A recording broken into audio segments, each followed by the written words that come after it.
jouer, un Stroikens qui est plus jeune et un Sadiki aussi qui a cette jeunesse, cette fougue un petit peu qui peut, qui peut être intéressante justement dans cette équipe congolaise. Et l'attaque, bon, encore une fois les gars, l'absence de Yohan Wissa peut être un peu dommage, mais ça n'empêche pas qu'il y a de la qualité. Ah ouais. Il y a de la qualité et c'est une équipe congolaise qui peut faire mal un petit peu dans tous les aspects. Ouais, Souvent ça arrive de voir des buteurs différents et surtout tu as un Bakambu actuellement qui est en feu avec Ah ouais. cette équipe du Congo. Ah ouais. Bon, ok, avec son club, avec le Betis Séville, c'est un petit peu plus compliqué. Hmm. Il a du mal à trouver le chemin des filets depuis le début de saison. Ouais. Mais avec la RDC, c'est très fort.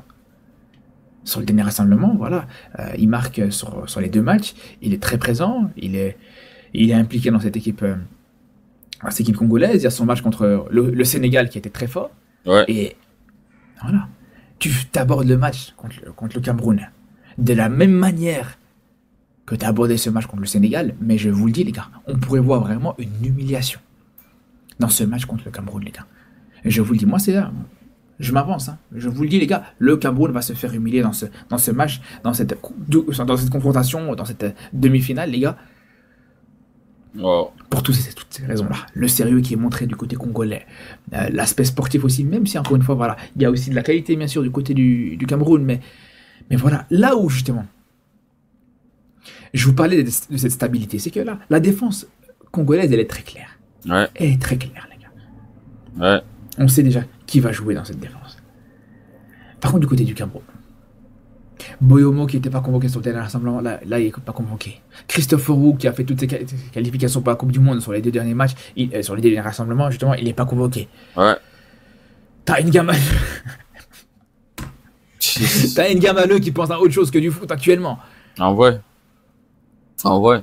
Et pour le reste, voilà, ça reste assez vieillissant. Bon, t'as des Chachawa, des Nagida qui sont intéressants, pourquoi pas, mais t'as aucune valeur sûre. Même au milieu de terrain, même si, voilà, le Cameroun a des meilleurs noms actuellement au milieu de terrain Mhm. dans cette équipe, Mhm. Ça, il faut le dire. mais on les voit pas ces noms-là avec le Cameroun. Je suis désolé, les gars. Ouais. Mais un Sambangissa qui fait une saison exceptionnelle avec Naples, qui est très bon avec Naples même depuis 2-3 saisons. Ouais. Ouais. Avec le Cameroun, c'est pas ça. Pareil pour Baleba sur cette saison. C'est autant mauvais avec Brighton qu'avec le Cameroun aussi. Ouais. Donc voilà, il y a peut-être des noms moins prestigieux côté congolais encore une fois, mais c'est des joueurs plus cohérents. Ah oui. C'est des joueurs plus impliqués. Ah oui. Ça, c'est vrai. Les gars, je suis d'accord, entièrement d'accord avec mon frère barcelonais. Vous le connaissez, Chronique de l'Atlas. Très d'accord avec lui. Et il y a certains de mes frérots qui m'ont déjà posé la question. Le Cameroun, tu crois qu'on peut se qualifier pour la Coupe du Monde?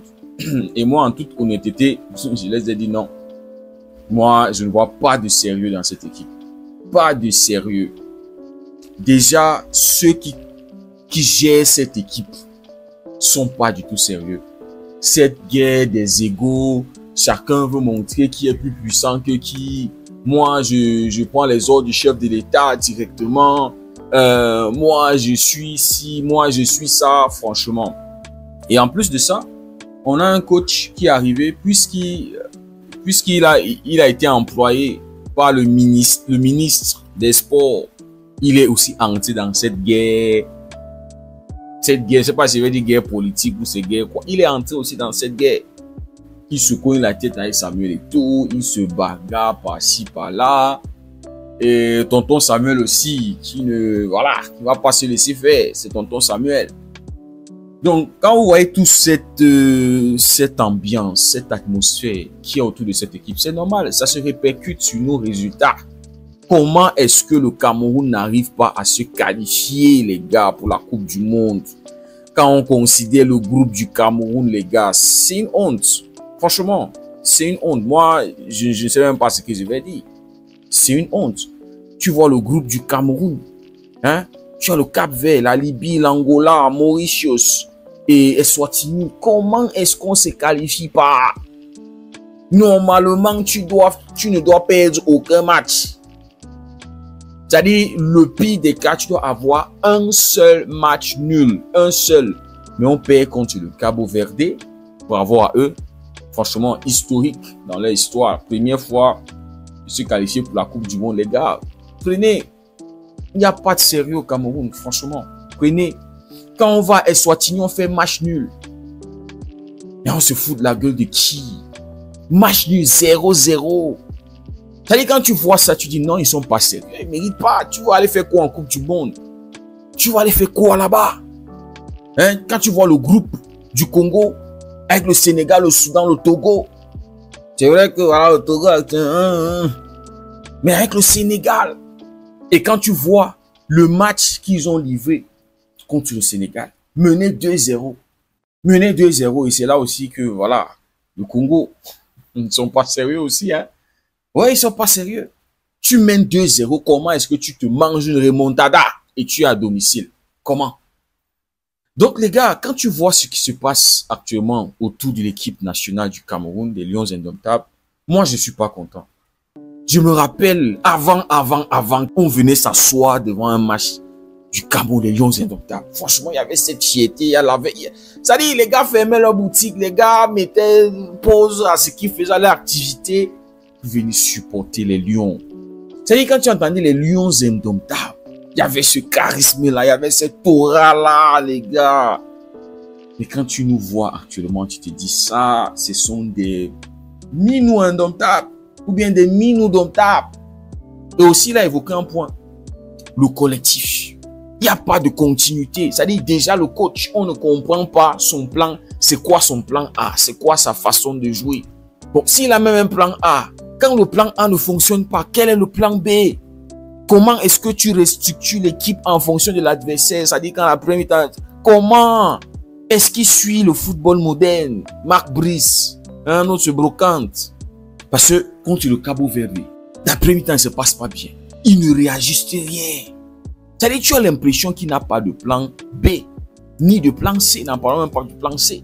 Donc le coach lui-même, on ne comprend pas. Il ne fait pas confiance à la jeunesse. Il fait venir des gars en sélection, il les laisse là sur le banc.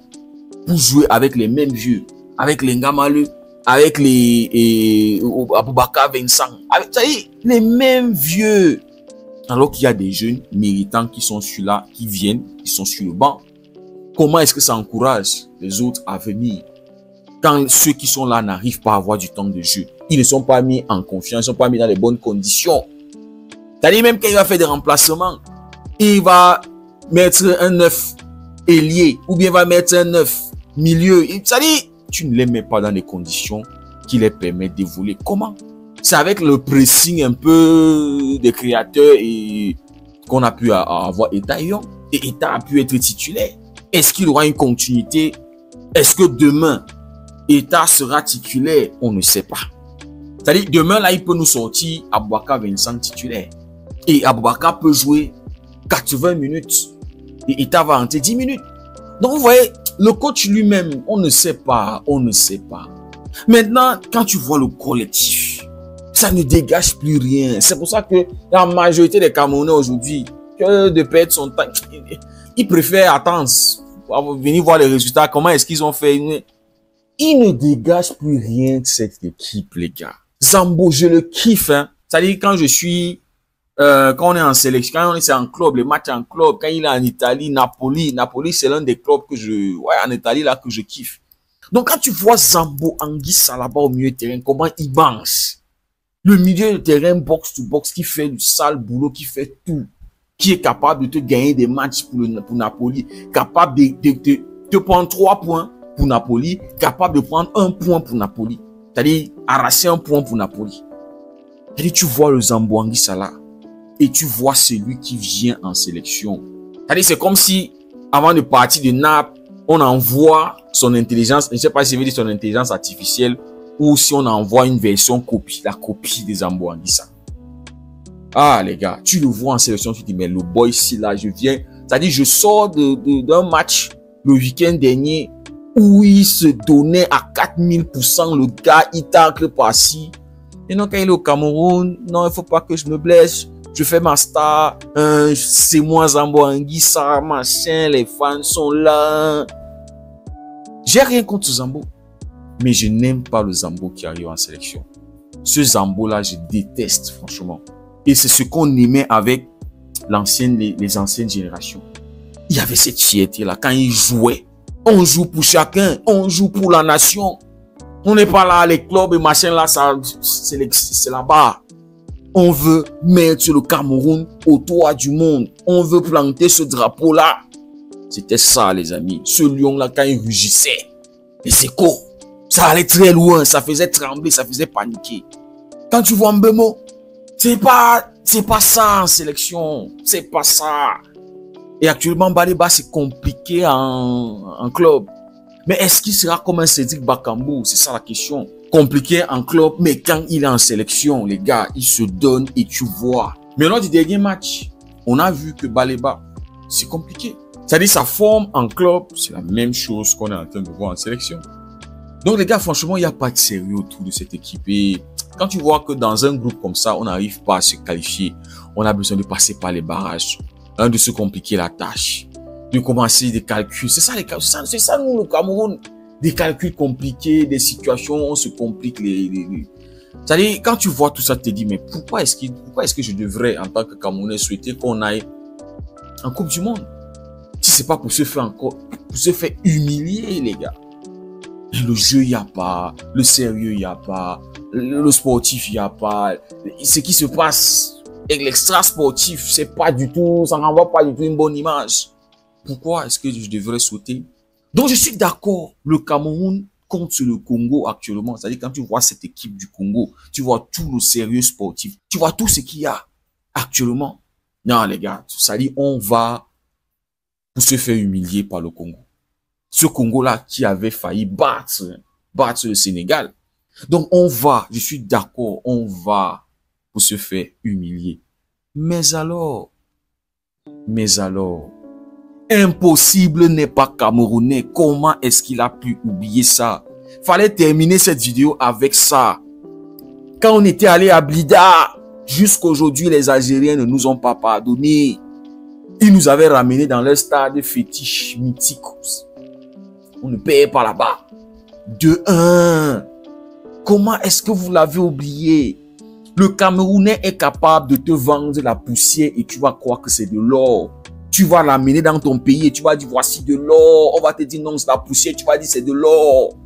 C'est ça le Camerounais. L'esprit indomptable. Comment est-ce qu'il a pu oublier ça? Même si un lion maigrit, il ne sera jamais un chat. On peut se manger des coups et des coups et des coups. Ça ne change pas le fait que nous sommes les lions indomptables. La CAN 2017, on était parti à cette CAN. Personne ne croyait que le Cameroun pouvait avoir quelque chose. Tu vois notre groupe. Cameroun, Burkina Faso, Gabon, Guinée. Personne ne nous voyait même traverser la phase des groupes. Personne ne croyait dans cette équipe. On fait une victoire, 2 matchs nuls. Le Sénégal sort de son groupe, 2 victoires, 1 match nul. DR Congo, 2 victoires, 1 match nul. Le Ghana, 2 victoires, 1 défaite. L'Égypte termine 2e, 2 victoires, 1 match nul. Et quand tu vois donc le parcours du Cameroun, c'est-à-dire en quart de finale, on va affronter le Sénégal. Et on se rappelle, Sadio Mané. Personne ne voyait le Cameroun battre le Sénégal. C'est-à-dire qu'on est allé en quart de finale, on s'est dit, voilà, on s'est même battu, on est sorti à la phase de groupe. Là, on va affronter le Sénégal, il n'y a pas de chance. On les sort au but. Et quand on va en demi-finale, on affronte le Ghana. Un Ghana qui était en forme. Hein. Faut pas l'oublier, un Ghana qui avait battu le Congo 2-1. On affronte le Ghana, on le tape 2-0, clean sheet. Et quand tu vois que de l'autre côté, c'est-à-dire on priait que le Burkina Faso puisse éliminer notre bête noire, l'Égypte. Mais non, les gars. L'Égypte passe. Et on s'est dit, bon, les gars, vous vous êtes battus. Hein. Là, on est contre notre bête noire. On s'est dit, c'est mort. On connaît l'Égypte et le Cameroun. On se rappelle la CAN 2008. On se fait taper dans la phase de groupe par l'Égypte. On se retrouve en finale. Et voilà. Rigobert Song qui va commettre une bête faute. Au lieu de dégager une balle, non, il veut contrôler, il veut faire machin. La balle est récupérée. Derrière, on se mange un but. 1-0. On perd la finale, les gars. Donc, quand on se retrouve, finale 2017, contre l'Égypte, c'est mort. Mais, les gars, Aboubou International. Aboubou Chou International, il était entré en jeu. C'est lui qui va venir marquer à la 88e minute. personne ne croyait en nous. Donc, c'est cet esprit-là, c'est ça qui me fait me dire, il faut jamais dire jamais avec le Cameroun. Jamais dire jamais. Combien de fois on a choqué la planète, on a choqué le monde, on a choqué l'Afrique. On était allé en Coupe du Monde 2022. Si on était un peu sérieux, on traversait la phase de groupe. Ce premier match, on perd contre la Suisse. On fait la remontada contre la Serbie avec Abou Bouchou encore qui entre en deuxième état. On tape le Brésil. Donc, impossible n'est pas camerounais, les gars. Même si on n'est pas sérieux, même si tout ce qu'on voit actuellement, Gama le pris en flagrant délit, en train de tromper sa meuf. Même si le Cameroun, c'est une sélection, une nation, on ne blague pas avec cette nation-là. Hein? C'est pour ça qu'on nous appelle le continent. Et dans l'histoire du Congo, ils ne nous ont jamais battus. C'est 6 victoires pour le Cameroun, 3 matchs nuls. 0 victoire côté Congo. Quelqu'un relevait le fait que ce Congo-ci là, c'est pas le meilleur Congo de son histoire. Et le Cameroun avait battu le meilleur Congo. Donc je ne serais pas surpris que demain, les mecs là, ils se transcendent la fierté, cet orgueil camerounais là. Je ne sais pas si je vais dire c'est orgueil. En fait, cette fierté camerounaise, elle nous pousse. Et on gagne ce match. Et je ne serais même pas surpris. Hein. Je ne serais pas surpris que le Cameroun se qualifie pour la Coupe du Monde. Je ne serais même pas surpris. Bref, demain, on souhaite le meilleur, que le meilleur gagne. C'est ce que je peux dire. Que le meilleur gagne. Dites-moi ce que vous en pensez en commentaire. Si le contenu vous a plu, n'hésitez pas à liker, à partager. Pour ceux qui découvrent cette communauté, n'hésitez surtout pas à nous rejoindre. Merci beaucoup d'avoir suivi la vidéo. On se dit à très bientôt. Prenez tout soin de vous. Que Dieu vous bénisse.